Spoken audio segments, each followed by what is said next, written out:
অক্টোবরেই বাংলায় এসআইআর। জানা যাচ্ছে বাঙালি শ্রেষ্ঠ উৎসব দুর্গোৎসব মিটলেই রাজ্যে এসআইআর প্রক্রিয়া শুরু হয়ে যাবে।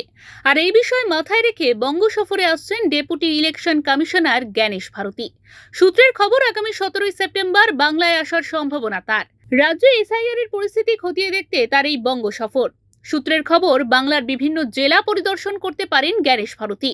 রাজনৈতিক মহলের ধারণা, অক্টোবর মাসেই বাংলায় এসআইআর প্রক্রিয়া শুরু হয়ে যাবে।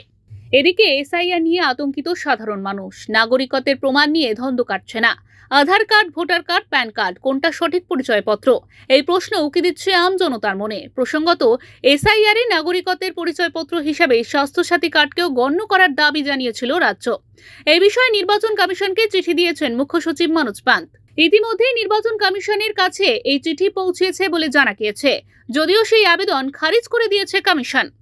বিহারের পর সারা দেশেই এসআইআর চালু করার পথে জাতীয় নির্বাচন কমিশন। ইতিমধ্যেই কমিশনের তরফ থেকে স্পষ্ট নির্দেশ দেওয়া হয়েছে, আগামী 30 সেপ্টেম্বরের মধ্যে প্রস্তুতি শেষ করতে হবে সব রাজ্যকে। অক্টোবরে এ ব্যাপারে বিজ্ঞপ্তি জারি করা হতে পারে। তারপরেই শুরু হতে পারে ভোটার তালিকা সংশোধনের কাজ। তবে নির্দিষ্ট করে কোনো দিনক্ষণ এখনো জানায়নি কমিশন। তবে সব রাজ্যের সিইওদের সঙ্গে বৈঠক সেরেছে জাতীয় মুখ্য নির্বাচনী কমিশনার জ্ঞানেশ কুমার।